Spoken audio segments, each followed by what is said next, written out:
1번. 자, 여러분 여기 한번 먼저 봐봐요. 우리가 이제 최우선 면제를 보는데요. 최우선 면제는 4단계로 나누어져요. 서울특별시하고 과밀지역권역, 광역시, 기타 이렇게 4단계로 나누어져요. 그런데 이게요, 여기는 상가예요. 2개는 상가요. 상가하고 주택하고 최우선 면제가 적용되는 지역이 희한하게 돼 있어요. 그래서 어떻게 돼 있냐? 우리 그냥 상가에서 적용 범위라는 게 나오잖아요. 상가에서요. 상가에서 적용 범위는 과밀지역권역에 부산시가 들어가잖아요. 그런데 상가에서는 여기 최우선 면제할 때는요. 최우선 면제할 때는 부산광역시는 이쪽으로 들어와요. 부산시가 여기에, 부산시가 여기에 들어온 것이 아니고. 그러니까요, 상가 임대차 보호법이 적용되냐 안 되냐 할 때는 부산광역시는 과밀지역권역이에요. 알겠죠? 여기는요, 뭐가 있죠? 세종시, 파주시, 화성시, 여기요, 광주, 용인, 안산, 김포 이렇게. 여기는 광역시하고 똑같이 이렇게 들어와. 그런데 여기요, 상가는요, 상가에 들어올 때는 부산시가 여기 빠져. 부산시는 이쪽으로 들어와. 그러니까 여기는 또 최우선은 또 어디로 빠지냐? 광주, 용인, 안산, 김포만 들어와, 여기에. 그럼 여기서 그럼 어때요? 세종하고 파주하고 화성시는 어디로 들어가요? 기타죠, 기타. 4단계로 가, 기타 지역으로 가, 또 여기는. 알겠죠? 여기는요, 여기 보면 주택임대차에서 최우선 면제죠?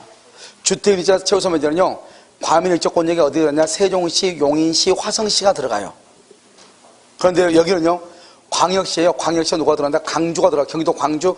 이런 봐봐. 여러분, 외곽 순환도로 라인 알죠? 경기도 광주에서, 용인에서, 안산에서, 김포, 파주 이렇게 가는 거잖아요. 파주 귀신 나오는데 자유를 타고 쭉 가면은 거기 나오잖아요. 거기에 파주 이렇게. 그러니까 용인이 이쪽으로 들어갔죠. 용인이 이쪽으로 들어가니까 여기가 광주, 안산, 김포, 파주가 여기에 들어왔어. 원래는 어디가 들어와요? 광주, 용인, 안산, 김포 이렇게 돼야 되잖아요. 근데 용인이 이쪽으로 들어가니까 어디요? 경기도 광주에서 쭉 가면 저쪽 가면 안산이고 저쪽에 쭉 들어가면 김포에서 귀신들하고 같이 쭉 가다 보면 파주 나오고 이렇게 나오는 거잖아요, 이게. 무슨 말인지 알겠죠? 그래서 이것을 여러분들이요, 헷갈리니까 나도 모르겠어.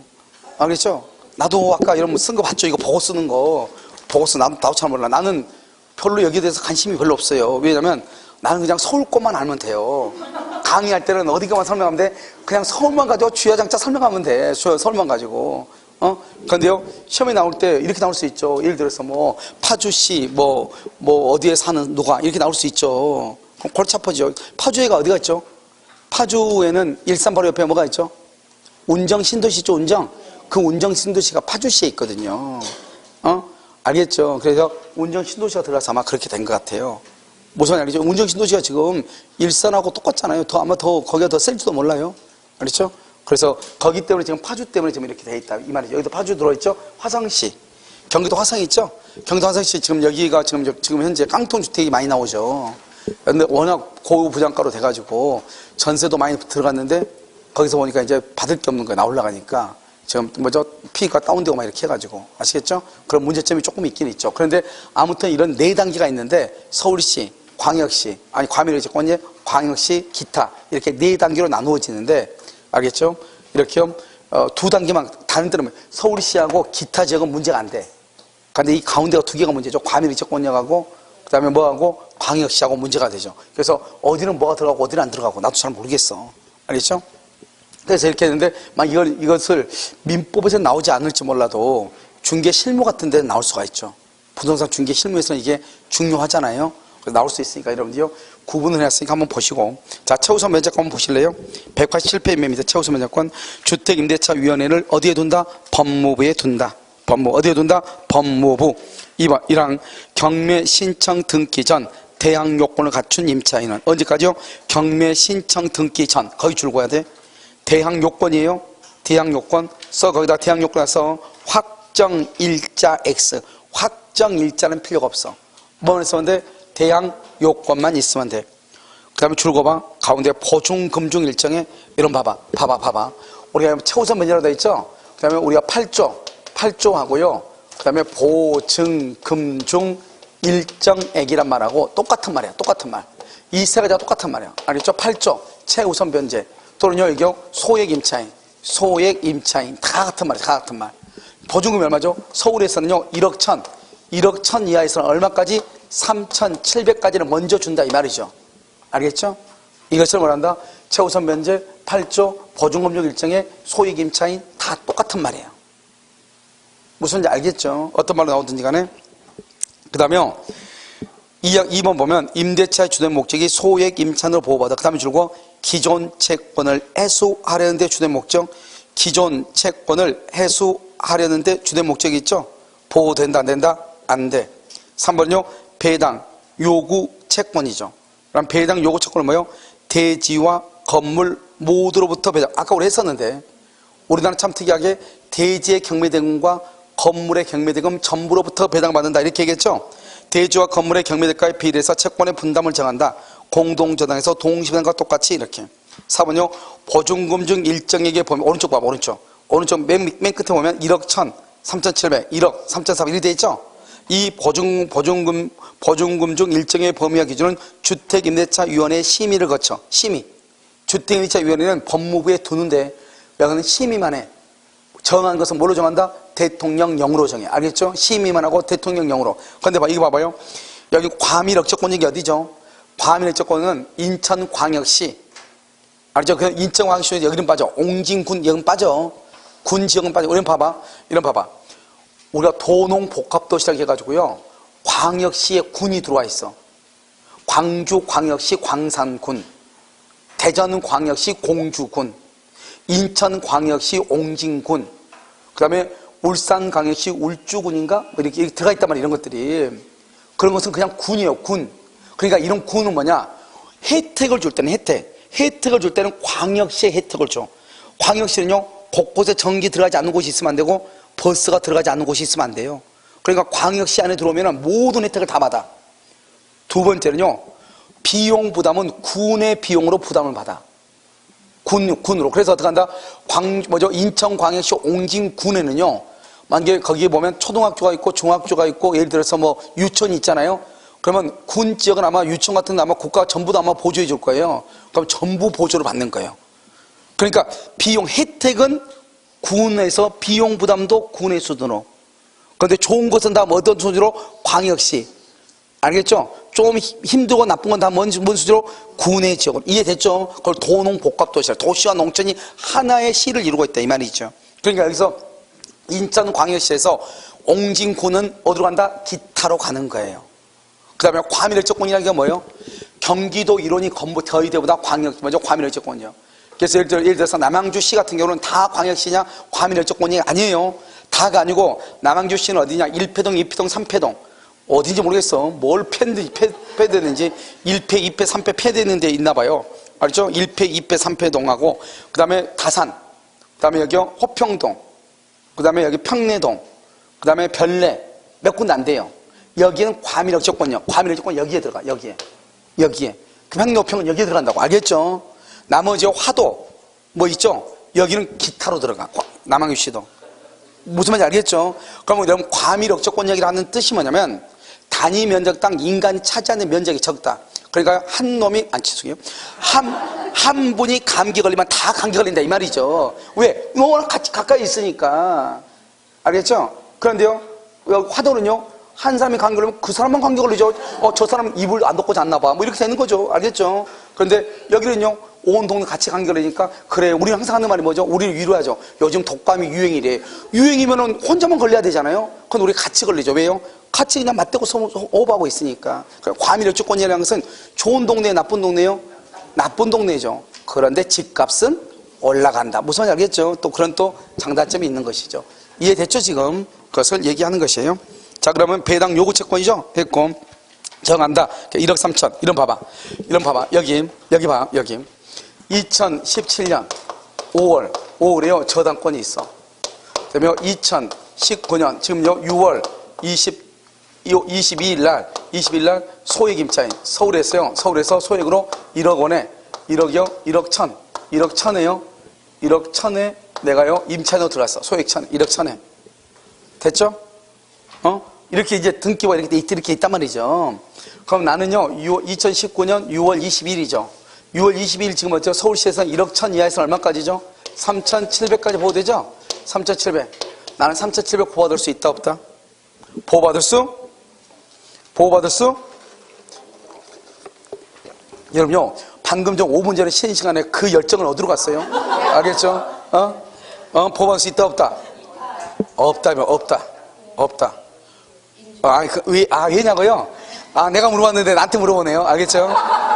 자요, 여기 보면 우리는 소액이냐 아니냐를 따질 때 무조건 따지면 안 돼.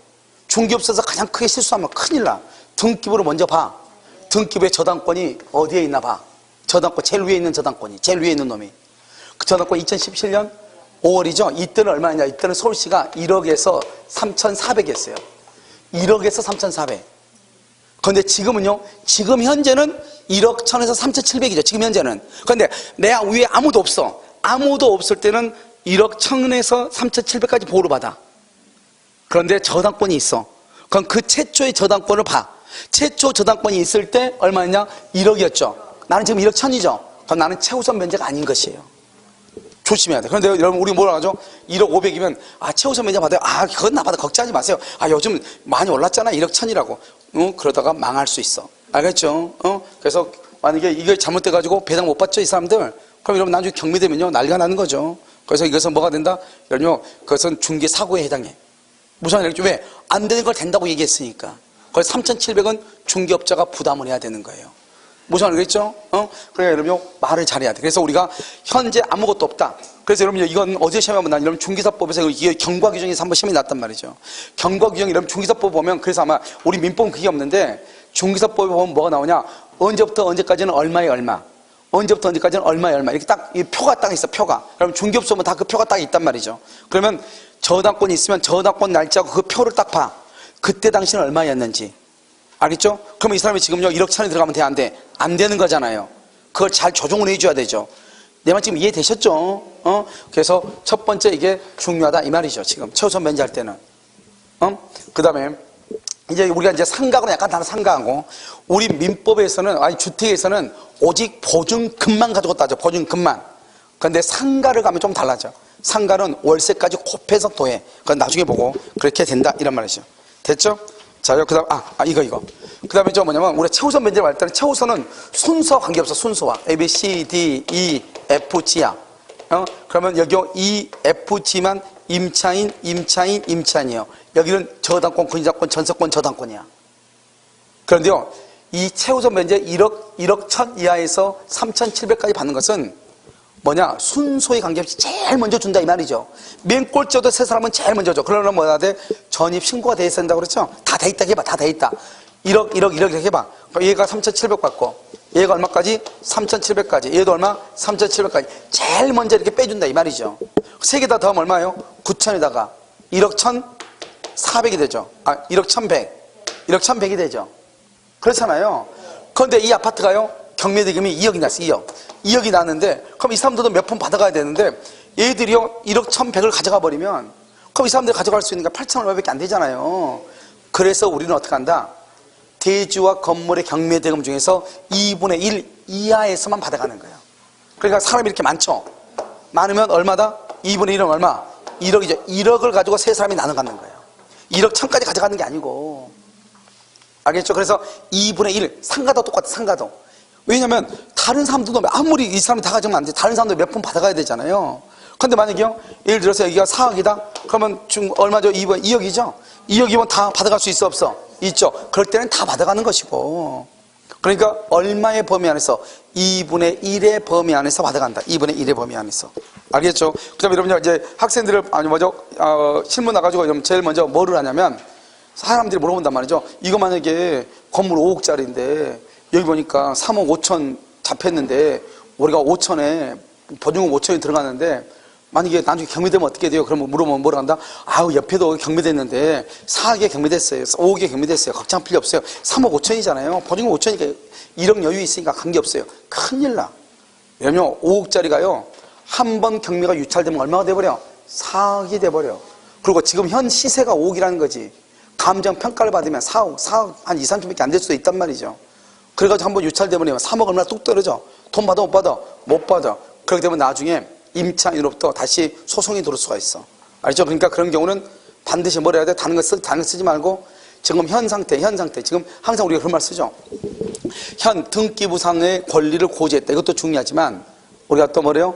경매 시에 대비해서 알겠지? 충분한 설명을 하였음이라든가, 알겠죠? 이런 말을 꼭 써놓은 게 훨씬 더 나중에 문제가 생길 때 유리하겠죠. 알겠죠? 그냥 우리가 보면 중개업자들이 뭐가 좀 무식하냐면 자꾸 특약사항을 임대인하고 임차인이 불러주는 대로 요구하는 것만 써. 그건 특약사항이 아니고 그건 두 사람이 알아서 할 문제잖아요. 진정한 특약사항은 내가 손해를 당해야 돼, 안 당해야 돼? 안 당해. 그러니까 임차인이 빠져나갈 수 있는 것을 해야죠. 가서 보니까요, 집이 또 누수가 있어 보여, 누수가. 그러면 어떻게 해야 되는데, 이걸 누수가 있다고 말해버리면 계약이 깨질 것 같고, 알겠죠? 그러니까 어때요? 은근슬쩍 집어넣어야죠. 특약사항 5개 중에서 4번에다 집어넣어야죠. 알겠죠? 그래서 누수 여부에 대해서는 임대인이 충분히 설명을 하였고, 이에 임차인이 동의했다. 뭐 이렇게 하든지, 임대인이 임차인에게 모든 것을 설명하기로 했다거나 또는 책임지기로 했다거나, 그리고 임대인한테 가서 살짝 얘기하면 되죠. 저기서 누수 있는데 저거 어떻게 해요? 나중에 누수가 발견되면 이건 수리해 줘야 되는데 이렇게 얘기를 해가지고 해주든지, 뭔가 이 임차인이 빠져나갈 수 있는 그 뭔가를 만들어가지고 특약상을 집어넣어야죠. 잘못 집어넣는다 해서 또 특약상 다 집어넣으라 했다고 해서 목소리 크게 설명하면요, 매수인 집 안 살 수 있죠. 알겠죠? 그래서 우리는 기습조항으로, 알겠죠? 제가 집어넣는 그 테크닉이 중요하죠. 무슨 말이죠? 어떻게 해서 집어넣을 것인가. 알겠죠? 이런 것들 잘 해가지고 해야 된다. 이 말이죠. 됐죠? 자, 그 다음에 봐요. 이제는 지금부터는 이제 임차권 등기명 이런 것은요, 지금 이것은 법이 아니고 정리하는 거예요. 자, 임차권 등기명령 뭐냐? 봐요. 갑이 있죠? 여기요. 소재지 지방법원에 임대차가요, 을이요, 보증금이 1억인데요. 1월 1일부터요, 8월 1일까지인데요. 기간이 만료가 됐어, 만료가 됐는데요. 이 사람이 보증금을 반환하지 않아. 보증금 반환하지 않으면 기간이 만료가 됐어. 그 다음에 보증금을 반환하지 않아. 그러면 소재지 지방법원에 임차권 등기 명령을 신청하는 거예요. 임대차가 종료됐어. 보증금 반환 안 해. 그러면 지방법원에다가 임차권 등기 명령 신청을 해. 그래가지고요, 9월 1일 날 임차권 등기를 딱 하죠. 등기하죠. 그러면 이 사람 어떻게 돼요? 우리는 주택임대차는 아까 내가 뭐라고 그랬죠? 반드시 제일 중요한 게 뭐라고? 전입신고. 전출하면 된다, 안 된다? 안 되죠. 그래서 보증금 안 준다고 해서 전출 신고하면 난리가 나는 거예요.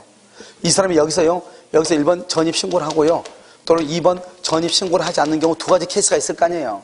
여기서 전입신고를 했으면 대항력이 있잖아요. 그런데 이 사람이 기간이 끝났다고 해서 이사 가버리면은 아무것도 다 없어지는 거예요. 경매에서 돈 못 받는 거예요. 그러니까 이 사람은 이사 가면 안 되잖아요. 그런데 우리나라는 헌법에 거주 이전의 자유가 있거든요. 그런데 이사를 갈 수 있게끔 되는데 이사를 못 가는 거예요. 돈 못 받을까 봐 무서워서.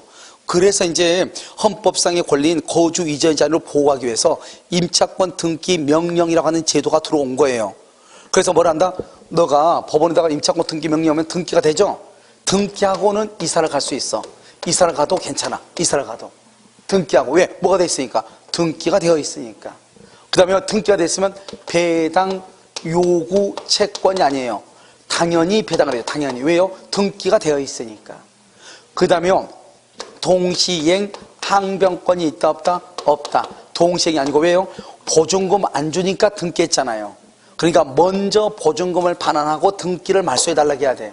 보증금 갚으러 왔으니까 등기 말소해달라 그러면 안 돼. 당연한 거 아니에요? 알겠죠? 그래서 여러분 이게 시험에 잘 나오죠? 이거죠? 채권법에서.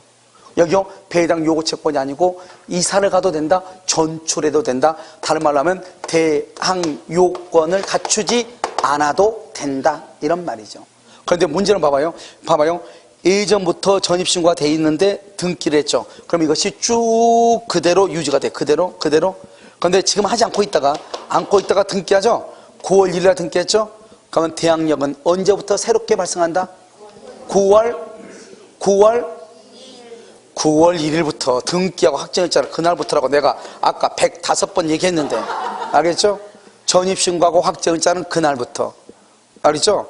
그 다음에 전입신고는 그 다음날 0시, 등기하고 확정일자는 그날, 전입신고는 그 다음날 0시, 이렇게. 알겠죠? 그래서 9월 1일부터 새로운 대항력이 발생한다, 이 말이죠. 그 다음에 봐봐. 여기 봐봐요. 이 사람이 1, 2, 3층 중에서 2층에 살다가 이 사람이 이렇게 나간 거예요. 그러면 이 사람은 2층에 살지, 먼저 등기하고 이사 갔죠. 이사 갔어도 2층에는 지금 누가 살고 있는 것과 똑같아요? 그림자가, 누구 그림자가 있어? 을이 지금 살고 있어, 안 살고 있어? 살고 있는 거랑 마찬가지죠. 그러니까 2층에 10월 1일 날 소액 임차인 병이 들어왔어. 병은 소액이어도 이 사람은 최우선 변제를 못 받아. 경매가 되면 우선 변제는 받을 수가 있어. 왜 최우선을 못 받냐? 여기 2층에 우리 최우선 변제 받도록 돼 있잖아. 등기가. 얘도 받고 그러면 2명 받으면 안 되지. 한 집에서 2명씩이나 2층 침대 쓴 것도 아니고 같이. 알겠죠? 그러니까 어떻게 한다? 여기 우선 변제를 받을 수 있죠. 왜? 우선 변제는 순서대로 받으니까 관계가 없죠. 그런데 뭐는 안 돼요? 최우선은 안 돼. 뭐는 돼요? 우선 변제는 된다. 그럼 지금 이해되셨나요? 이렇게 보는 것이에요. 이렇게. 여러분 이해되셨어요? 알겠죠? 이렇게. 그런데 참 우리 시험에 다른 데 모의고사에 보니까 어떤 모의고사 나왔냐면 이런 모의고사 있더라고요. 임차권 등 우리 시험에 우리 시험에 이렇게 나왔어요. 임차권 등기 명령은 임대차가 끝난 후 보증금을 반환받지 못한 임차인은 임대인 임대인 주소지 지방법원에 임차권 등기 명령을 신청할 수 있다. 임대인 주소지 OX 어디? 물건 소재 지방법이죠. 그런데 임대인 주소지가 그러니까 틀린 걸로 돼 있잖아요. 그러니까 그 선생은 임차인 주소지를 관할하는 지방법원에 청구한다 이렇게 돼 있어. 그래서 틀린 걸로 해놨더라고요. 임차인 주소지가 아니고 건물 소재지 지방법원이다 이렇게요. 그 말이 의미가 있어요 없어요? 건물 소재지에 누가 돼 있어? 임차인이 뭐가 돼 있어? 전입 신고가 돼 있으니까 임차권 등기를 신청했을 거 아니에요. 그러니까 임차인의 주소지나 건물 소재지나 똑같은 말 아니에요? 아니야? 똑같은 말이잖아요 그게. 그건 말이 안 되죠. 임대인은 다를 수 있죠. 임대인은. 알겠죠? 그래 임대인의 주소지 그러면 안 돼. 알겠죠? 그런데 건물 소재지. 그 다음에 새롭게 들어온 사람은 최우선을 받아 못 받아? 못 받아? 알겠죠? 그 다음에 봐봐요. 아까 우리 금융기관 얘기했죠. 금융기관. 봐봐요. 금융기관은요. 만약에 경매가 되면 경매대금에서 임차인이 받을 8천 중에서 3천만 원을 채권 양도 양수로 받으면 금융기관이 돈 받을 수 있다고 얘기했죠. 그런데요. 금융기관은요. 임차인이요. 8천 주고 2년 전에 들어갔는데요. 지금은 전세를 들어가니까 1억인 거예요. 그러면 남은 기간은 3년을 계약했는데 그러면 임차인은 계속 사는 게 낫겠어요? 배당 요구해서 돈 받고 나와야 되겠어요? 계속 사는 게 낫겠죠? 그러니까 임차인이요. 배당 요구를 안 한 거예요. 안 했더니요. 금융기관이요. 왜 안 하냐고 하면서 금융기관이 임차인을 대신해서 배당 요구하면 돼야 안 돼요? 안 된다. 그래서 봐봐요. 금융기관은 보증금을 배당받은 임차인과의 채권 양도 양수 계약을 해가지고 배당받을 보증금의 일정액을 양수받을 수 있어. 그러면 금융기관이 직접 가서 배당을 요구할 수 있어. 그런데 임차인이 배당 요구를 하지 않았는데도 불구하고 금융기관이 배당 요구 된다 안 된다? 안 된단 말이죠. 임차인을 대위해서 해지 통고된다 안 된다? 안 된단 말이에요. 그런데 금융기관은 임차인을 대위해서 금융기관은요 임차권 등기는 신청할 수 있어. 금융기관이. 예를 들어서 고령이가지고 어떻게 하는지 모르는 사람이 있을 수 있고 내가 보증금을 대출해 줬는데 이 사람이 그냥 이사 간대요. 그러면 이 사람은 어떻게 돼? 경매되면 돈 못 받잖아요. 돈 못 받으면 은행이 돈 받을 수 있어 없어? 없죠. 그래서 은행이 자기 자신의 권리를 보존하기 위해서 임차인을 대위해서 등기 명령을 신청할 수 있어요. 임차권 등기 명령 신청하면 요즘은요 한 2, 3일이면 그냥 금방 나와요. 알겠죠? 그래서 임차권 등기 명령 이렇게. 자 그럼 보세요. 이것은 거기다가 상가하고 동일. 상가하고 동일해. 자, 임차권 등기 명령은요. 맨 위에 임차주택 소재지 지방법원 줄고요. 소재지 지방법원 가서 임대인의 주소지 X. 임대인 주소지 그러면 큰일 나. 소재지 지방법원. 그 다음에 1번 임대차가 끝난 후 줄고 끝나야 돼. 그래서 존속 중 절대로 안 돼. 존속 중에는 절대로 안 돼. 끝난 후 보증금은 반환받지 못해야 돼. 2번 임차인을 뭐래서 대위해서 금융기관도 신청 가능해. 그러나 더 중요해. 금융기관은 우선 변제 받기 위해서 그 다음에 줄고 임차인을 대위해서 해지는 된다 안 된다? 안 돼. 아주 중요하단 말이죠. 금융기관은 뭐는 할 수 있어? 임차권 등기 명령. 뭐는 안 돼? 해지할 수는 없다. 자, 그 다음 밑에 봐봐요. 왼쪽 8월 1일 날 임차권 등기가 7월 1일인데 8월 1일 날 병이 소액 임차인 들어왔어. 최우선 된다고 안 된다고? 안 된다. 뭐는 된다고? 우선 변제는 된다. 1월 1일 날 대항력이 있는 경우가 있고 대항력이 없는 경우가 있어. 근데 7월 1일 날 임차권 등기를 했죠. 그러면 대항력이 있는 것은 그대로 유지되고 대항력이 없는 것은 언제부터? 7월 1일부터 새로운 대항력이 발생하고 7월 1일 임차권 등기가 돼 있죠. 임차권 등기 1, 2, 3번 봐봐. 배당 요구하지 않아도 당연히 뭐가 된다? 배당된다. 당연히 배당을 해. 배당 요구 안 해도. 2번 동시이행이다 아니다? 아니다. 3번 대항 요건을 상실, 즉 전출 신고를 해도 대항력이 그대로 뭐가 된다? 유지된다. 1, 2, 3 이게 아주 중요해. 알겠죠? 그 다음에 임대차 기간. 그래서 임차권 등기 명령은 딱 보면은 지문이 많아가지고 한 문제가 딱 되겠죠? 그 다음에 등기 비용은 누가 부담한다? 임대인이 부담하고요. 그 다음에 만약에 기가 가면 항고할 수 있어. 기가 가면 항고. 알겠죠? 자, 임대차 기간 봐봐요. 봐봐. 2년 미만으로 정하거나 기간에 정함이 없다. 정함이 없으면 몇 년으로 본다? 2년으로 본다. 2년으로 봐. 근데 만약에 기간을 1년으로 했다. 1년. 그러면요, 여기 임대인이 있고요. 여기 임차인이 이렇게 있잖아요. 1년으로 했다는 것은 2년 미만이다 이 말이잖아요. 2년 미만? 그럼 어떻게 돼요? 여기요, 임대인은 1년을 주장해야 돼요? 2년을 주장해야 돼요? 임대인은? 임차인은 1년을 주장해야 돼요? 2년을 주장해야 돼요? 임대인은 아무런 선택권이 없어. 임대인은. 집주인은. 만약에 기간은요, 원래 주택이 2년이잖아요. 근데 기간을 1년으로 정했다 이 말이죠. 그러면 어떻게 되냐? 그러면 임차인은 1년을 주장해도 되고 2년을 주장해도 돼. 1년 산다 나간다 해도 되고 2년 산다 나간다 해도 돼. 근데 집주인은요, 2년 살고 나가라면 안 되고 1년 됐으니까 나가라면 안 돼. 선택권이 없어. 오직 임차인만 선택권이 있다. 알겠죠? 임차인만. 그래서 그걸 얘기해. 거기 보면 2년으로 본다. 만약 1년으로 주장한 경우 임차인은 1년을 주장할 수도 있고 2년을 주장할 수도 있다. 묵시적 갱신이라고 되어 있죠. 봐봐요. 기간이요, 끝나기 임대인은요, 임대인은 끝나기 6개월에서 몇 개월이요? 1개월 사이에. 임차인은요, 임차인은 어디까지요? 1개월 전까지. 1개월 전까지만 나간다고 하든지 더 산다고 하든지 무슨 말을 해야 돼. 근데 둘 다 어리버리 아무 말 하지 않고 기간이 지나버리죠. 기간이 지나죠? 그러면 뭐라 한다? 그것을 법정갱신, 묵시적 갱신이라고 얘기를 해. 법정갱신, 묵시적 갱신. 알겠죠? 그런데 중요한 것은 니은 봐봐. 몇 기? 2기. 2달간 월세를 안 내면 법정갱신 인정 안 해. 그러니까 여러분 2달간 월세를 안 내죠? 그런데 기간이 끝났는데 집주인이 아무 말 하지 않죠? 그러면 당연히 기간 끝날 때 당연히 나가야 돼. 그 다음에 디귿은요, 전속기간을 몇 년으로 본다? 2년이야. 2년. 임차인은 동그라미. 임차인은 언제든지 나간다고 할 수 있어.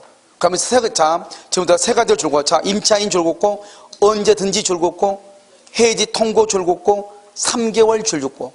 그럼 이런 말 하면 돼. 우리 시험에 이렇게 나왔죠. 임차인은 3개월이 지난 후에 해지 통고한다. 그게 아니고, 언제든지 나간다 하고, 그 통고를 한 날로부터 몇 개월? 3개월이 있으면 끝나는 거지 3개월이 있다가 해지 통고하는 게 아니라고. 그러니까 네 가지를 줄고 돼. 임차인은 언제든지 해지 통고 3개월이 지나면 끝나는 것이다. 알겠죠? 그렇게 네 가지 이렇게. 자, 그 다음에 4번 임대차가 뭐한 후 끝난 경우에도 보증금을 반환받을 때까지, 임대차가 끝났어. 보증금 반환받을 때까지 존속하는 것으로 봐. 알겠죠? 뭐로 본다? 전속하는 것으로 본다. 자, 그 다음에 6번은요. 6번을 보면 뭐냐면 차임 등의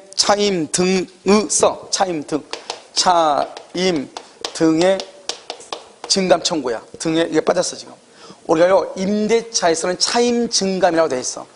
그런데요 우리 주택임대차는 차임 등이야. 그럼 차임 등이라는 것은 뭐하고 포함하죠? 전세 임대차 보증금하고 차임하고 두 가지를 포함해. 자, 그 다음에 형성권이고요. 자, 그 다음 밑에 봐봐요. 1번의 밑에요.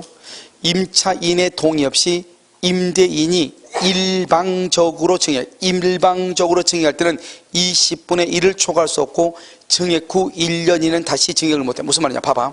여기 봐봐. 염려 봐요. 만약에 기간을 3년으로 계약했어요. 그래서 1억 원에요. 월세 100만 원으로 계약을 했어요. 그런데 1년이 지났어요. 1년 지났어. 3년 계약했는데 1년 지나면 3년 동안 안에 돈을 못 올린다. 그게 아니에요. 1년 지나면 올릴 수 있어요. 올리는데 1억에 대한 5%는 얼마죠? 500. 이 다음에 100만 원에 대해서는 얼마? 5만 원. 그 이상은 일방적으로 말할 때 너 월세 좀 올려줘 이렇게 얘기할 때는 얼마 이상은 못 올린다? 500만 원 이상, 5만 원 이상은 못 올린다 이 말이죠. 그런데 봐봐요. 두 사람이 합의로 증액하죠. 내가 뭐라 하냐, 우리 너무 싸게 월세 나가지고 남편이 자꾸 나 잡아먹으려고 그래. 좀 올려주면 안 돼? 이렇게 얘기하죠. 그럴 때 뭐라 그래? 얼마? 10만 원 올려줘. 알았어, 10만 원 올려줄게. 10만 원. 둘이 합의로 올렸죠. 합의로 올리면은 10만 원, 100만 원, 1000만 원도 올릴 수 있는 거예요. 그러니까 우리가 20분의 1이고 1년 이내에는 증액을 못하죠. 그것은 언제를 얘기한다?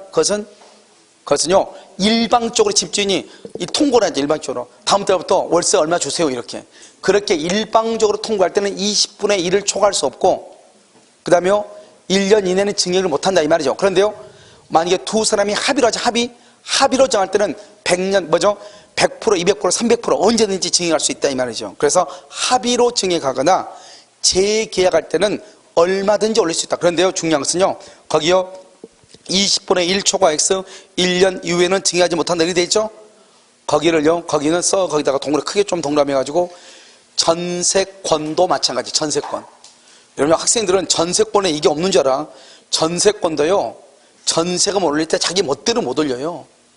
재계약할 때 전세금 할 때는 마음대로 올릴 수 있어도요 전세계약을 3년 해주고 1년 지나서 전세금을 올리고 싶어요. 20분의 1 5%는 증액을 못해요. 20분의 1을 뭐라 한다? 5%죠? 증액 못한다고. 그 이상을. 알겠죠? 전세권도 마찬가지예요. 자, 그 다음에 2번요 합의 줄고 합의로 증액하거나 종료 후 재계약 줄고 재계약은 제한 없이 증액 줄고 제한 없이 증액할 수 있어요. 그 다음에 월차임 전환 시 산정률이죠. 참 이게 문제죠. 봐. 1억 중에서요 6천만 원을 월세로 바꾸고 싶어요. 6천만 원 월세로. 그럼 이러면 어떻게 하는지 아세요? 6천을 월세로 바꾸려면 이 중에서요 연일할이죠. 그럼 6천에 대한 얼마죠? 600이죠. 600이니까 연이니까 몇 개로 나눠야 돼? 12개로 나눠야죠. 그럼 월 50만 원을 초과할 수 없다 이 말이죠. 알겠죠? 6천을 월세로 전환하려면. 여러분 이게 아니고 한국은행 기준금리요.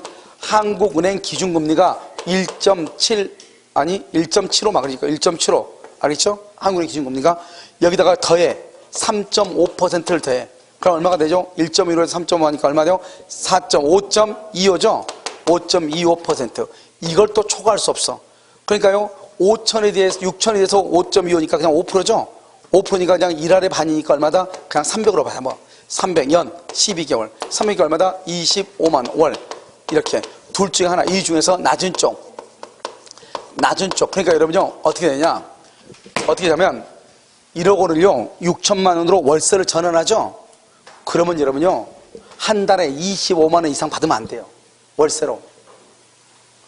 이 둘 중에 하나 중에서 연 1할이든지 한국은행 기준금리 내가 3.5를 더해가지고 6천에다가 곱하면 되죠.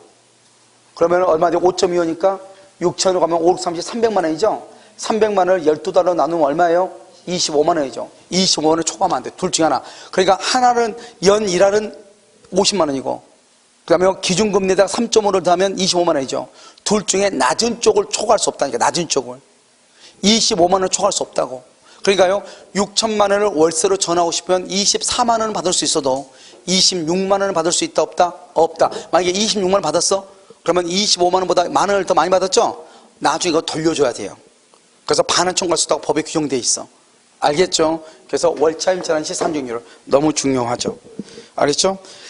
자, 그럼 봐봐. 4번 봐봐. 증액 비율을 초과하여 지급하면은 맨 끝에 초과분의 반환을 청구할 수 있다니까요. 무슨 알겠죠? 자, 그럼 또 하나 봐봐요. 이제 여기요. 그 다음에 이제 뭐냐면 주택 임차권 승계라고 돼 있죠. 여기 봐. 주택 임차권 승계는 뭐냐면 이런 것이에요. 여기 봐요. 이 갑의 집에 을이 보증금 1,000만 원에요. 월세 100만 원을 살고 있어요. 1월 1일부터 10월 1일까지. 근데요, 여기요, 사실혼 배우자 혼인신고하지 않고 사는 사람이 같이 살고 있어요. 을하고요. 그런데 을은요, 이 을은 또 은행이에요. 은행에 예금이 있고요. 그 다음에 산이 있고, 임야가 있고요. 땅도 있고요. 그 다음에 빌딩도 이렇게 있단 말이에요. 이렇게 있어요, 이렇게요. 그런데 여기는 1,000만 원에 월세 100만 원에 살고 있어. 둘이 같이. 그러다가요, 을이 사망해. 사망하면 어떻게 되냐? 여기요, 상속인이 있냐, 을한테. 상속인이 있느냐, 없느냐, 자식이 있냐, 없냐, 이 말이죠. 없으면요, 사실상 혼인관계에 있는 사실혼 배우자가 여기 이것은 못 받아. 빨간 거 이것은 법정상속이에요. 법정상속. 혼인신고한 사람만 이걸 받을 수 있어요. 이상 혼인신고 안 됐죠. 그러니까 이건 못 받아요. 은행이라든가 임야 이런 거 못 받아요. 임대차에 가는 것만 받는 거예요. 임대차. 그런데 이 사람이요, 이 사람 어떻게 하니까 월세가 연체가 됐어요. 연체가 한 500연체가 되고요. 500. 그 다음에 술 마시고요, 깨 부셔가지고 수리비가 또 800이 나왔어요. 800. 300이요. 300이 나왔어요. 그러면 300하고 500하고 해서 1000에서 800을 뺀 거예요. 그럼 얼마 남아? 200. 그럼 200만 원만 받아가는 거예요. 그러니까 이거 못 받아가. 알겠죠? 그런데 이 상속인이 있는데 상속인이 가정공동생활이요. 가정공동생활이라는 것은 뭐냐? 상속인이 이 집에서요, 이 새엄마하고 아빠하고 셋이 같이 사는 거예요. 그럼 어떻게 한다? 가정공동생활 한다 그러면 상속인이 다 먹는 거예요. 상속인이. 사실은 배우자는요, 그냥 신발 털고 나와야 되는 거예요. 알겠죠? 투도 털고 나와야 돼. 그 다음에 어떻게 하죠? 만약에 가정공동생활을 하지 않는다. 얘가요, 상속인이 밖에 살고 있어. 그럼 어떻게 한다? 2촌 이내 친족하고요. 그 다음에 사실혼 배우자가요, 공동으로 상속을 해. 2촌이 어디냐, 2촌이? 항상 촌수는 나를 가지고 계셔. 나하고 형제자매가요, 2촌이에요. 나하고, 죽은 사람하고 형제자매가 2촌이라고. 옆으로 가면 2촌. 그걸 반계라고 그래요. 반계 혈족이라고 얘기해. 여기 이건 직계 위죠. 직계라고 그래. 위를 전속이라고 하고요, 밑에를 직계 비속이라고 하는 거예요. 직계 비속 이렇게. 얘는 반계 혈족이다 이렇게 얘기하는 거예요. 그러니까 형제들하고 나하고는 옆으로는 일식을 더하는 거예요. 나하고 아버지하고 부모 있죠. 부모하고는요, 일식을 더 일식을. 자식하고요, 자하고 손이 있죠. 손 일식을 더 일식. 나하고 손자하고는 2촌이에요. 손자가 말 안 듣죠. 똥 싸고 안 듣죠. 그러면 어떻게 해야 돼? 아이고 우리 손자 그러면 안 되죠. 욕할 수도 없고, 야 2촌 너 그럴래? 이렇게 하면 되죠. 2촌 얘가 2촌, 손자는 2촌. 알겠죠? 부모 1촌이에요. 알겠죠? 엄마 용돈 안 주죠. 1촌님 왜 그러세요? 한번 되죠. 알겠죠? 그다음에 요거 조부모는요, 조부모는 일석이 위는 1이에요. 나하고 할아버지하고 2촌이에요. 알겠죠? 그다음에 봐봐, 엄마 있죠. 엄마의 형제 자매는 뭐다? 오빠라든가 동생이라든가 언니 동생 몇 촌이 뭐다? 옆으로 가면 몇다? 얼마다? 2죠. 그러면 나하고 이모하고는 몇 촌이다? 다 더하니까 3촌이에요. 이러면 혹시 엄마의 오빠라든가 남동생을 뭐라고 그래? 3촌이죠. 그래서 촌수를 얘기하는 거예요. 좀 웃기죠. 3촌 그러면. 알겠죠? 촌수가 3촌이다 이 말이죠. 이모도 3촌이에요. 이모 용돈 안 주면 3촌 왜 그러세요? 이렇게 하면 돼요. 그럼 이모가 뭐라고 그래? 오, 나는 이모인데? 그러니까 알겠죠? 그래서 우리 백부 있죠. 우리 아버지의 형님 동생. 그럼 뭐죠? 이것도 몇 촌이 나고 3촌이에요. 그러면 큰아빠의 자식하고는 몇 촌이죠? 1촌이죠, 1촌. 큰아빠하고 자식하고 1촌이죠. 그럼 이제 나하고 이제 다 하는 거예요. 나하고 아버지하고 1촌이다가 여기다 하니까 3촌이다가 다시 하나 더 하니까 4촌이에요. 그럼 우리가 4촌이다 이렇게 얘기하는 거예요. 무슨 말인지 알겠죠? 촌수는 되게 간단하죠. 옆으로 가지 퍼지면 2로 가고, 위아래로 뭐로 가고 1로 가는 것이고. 알겠죠? 그러다가 또 중간에 DNA가 좀 이상하네. 알겠죠? 그러면 골치 아파. 알겠죠? 그러면은 친생 부인의 소라든가, 알겠죠? 이런 걸 또 따져야 돼. 알겠죠? 복잡한데, 아무튼 DNA가 똑같다는 전제하에서 위아래는 뭐다? 일식을 더하는 것이고, 옆으로는 얼마 더한다? 무조건 2식을. 여기도 2식을 옆으로 가면 무조건 2식이고, 자기들도 이렇게 위아래는 또 뭐고? 1식이고. 무슨 알겠죠? 그러면 중조. 알겠죠? 그러면 몇 촌 한다? 1촌, 2촌, 3촌이 되는 것이고. 알겠죠? 중조 할머니, 중조 할아버지. 알겠죠? 그래서 3촌이 되는 것이고. 그럼 할머니 돈 안 주면 3촌 어디 가세요? 그러면 할머니 열 받겠죠? 나는 3촌 아닌데. 알겠죠? 이렇게. 됐죠? 그러니까 여기 2촌까지 이렇게 공동으로 상속한다. 이런 말이죠. 이해되셨죠? 그래서 그걸 얘기해요. 자, 그다음 주택임대차 분쟁조정위원회는요, 주택임대차 분쟁조정위원회는 상가하고 비슷해요. 그래서 본법에 적용받은 주택임대차 관련된 문제를 조정하기 위해서 대한법률 구조공단 지부에 둔다. 지부에. 그런데 상가는요, 전국을 5개인가 6개인가 권역으로 나누어서 관리를 해요. 상가 그러면 임대차 분쟁조정위원회는. 그런데 주택임대차 분쟁조정위원회는 각 법률 구조공단 각 지부에 다 있어. 각 각 지부에 있다고. 알겠죠? 처리 기간은 그렇게 하고 조정안을 통지받은 후 7일 이내에 수락 여부를 동그라미 서면으로 표시해야 돼. 그런데 표시하지 않으면 조정을 거부한 것으로 봐. 서면으로 물어봐. 그럼 봐봐요. 사람들이 이렇게 둘이 싸우고 막 이렇게 한 거 있잖아요. 이런 것들. 그 다음에 4번은요, 강제 집행을 승낙한 조정서 주고 봐. 강제 집행을 승낙했단 말이 무슨 말이죠? 당신 만약에 월세 안 내면, 언제까지 월세를 안 내면은 우리가 강제 집행해서 끌어내겠다, 강제로. 이런 승낙서를 했죠. 조정서는요, 집행 권한과 같은 효력이 있다. 판결문과 똑같다. 판결문과 같은 효력이 있다. 이런 말이죠. 알겠죠? 여기까지를 주택임대차 보호법이라고 하는 거예요. 아시겠죠? 양이 엄청 많죠? 잠깐 쉬었다 여러분요, 상가를 바로 볼 거예요. 알겠죠?